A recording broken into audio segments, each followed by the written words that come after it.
What up, though, y'all? It's Chris. Appreciate you connecting with me while I'm out here on the run, getting things done. And I'm going to hop right into this one. I don't think this is going to be a particularly long video because I don't think there's much that I really need to say about this one. You got Big U. He's turned himself in.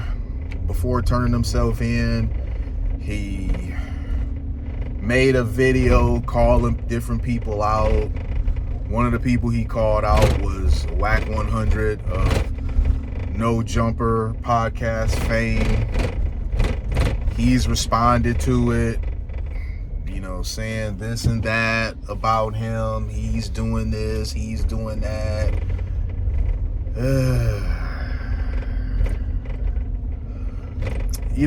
The No Jumper podcast I find to be very fascinating.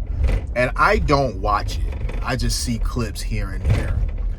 But whenever I do pay attention to what's going on there, I'm always blown away by the fact that you have a guy with a podcast. He's not into that street life whatsoever. And he has somehow managed to create a platform where street guys, we talking about straight up gangbangers, come on there and say a ton of self-incriminating things regularly. And these aren't stupid guys. So they go on there, they say these things. They know that these things are going to be on the internet and be on the internet forever. But they never seem to really be that reluctant to do it again. It's either be the same people that come on there and say some more stuff, or some other people coming on there in response to something that was said by an op to now say some more self-incriminating things. It's just been a really fascinating thing to me, just not enough for me to actually watch, because I'm gonna keep it a buck with y'all. I came from a rough neighborhood. There was a lot of gang activity, but I made it out of there, and I just never really wanted to look back into stuff like that.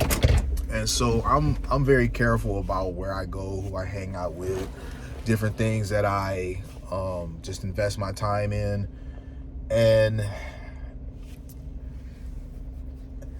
I can't relate to this scenario where you got people all proclaiming to be a badass. I mean, these are all tough guys, so sure, no one's denying that. But you got a bunch of people claiming to be the baddest of them all while accusing everybody else of being informants. I mean, I don't know how everybody is that tough and everybody is an informant at the same time. And this is a culture where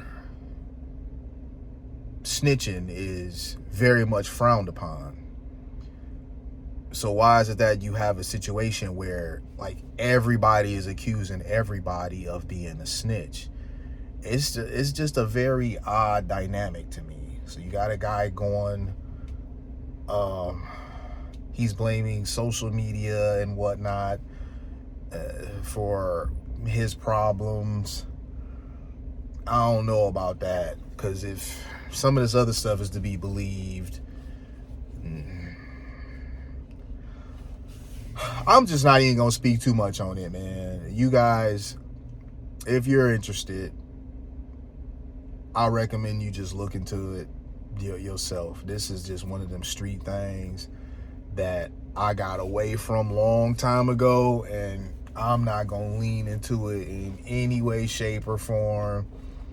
I'm not gonna say nothing disparaging about anybody, because I don't see any way, shape, or form it would be beneficial to me.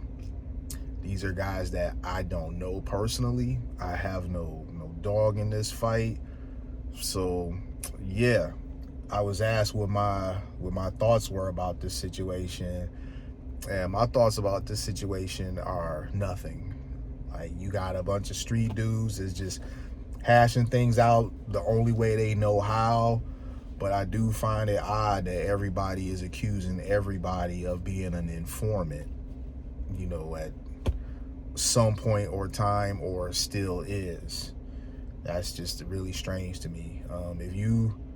If you involve with a lot of different people and you feel like everybody's an informant like that, it might not be a good idea to be going airing out your laundry on social media. Because if you got people that's going talking, saying this and that, please believe they gonna pull out their phone and go to the No Jumper podcast and point out some stuff that was either said about you that they could possibly prove, or some stuff that you said about yourself. I mean, I done seen people on there talking about, how many bodies they got. I got more bodies than you got squabbles. I mean, it's just,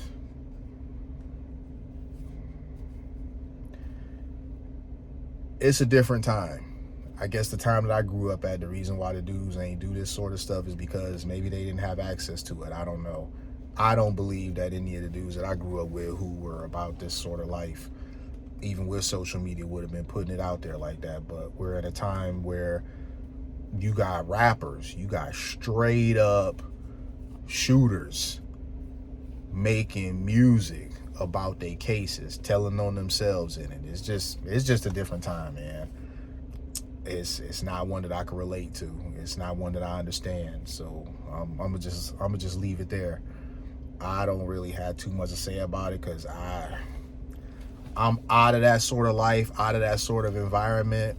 I can't relate to nothing that they talking about, and I like to keep it that way. I love my life as it is now.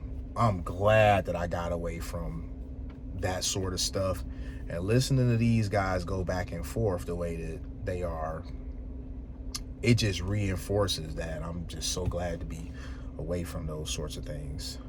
So I'm gonna leave it there though, y'all. I'll holler at y'all later. Peace.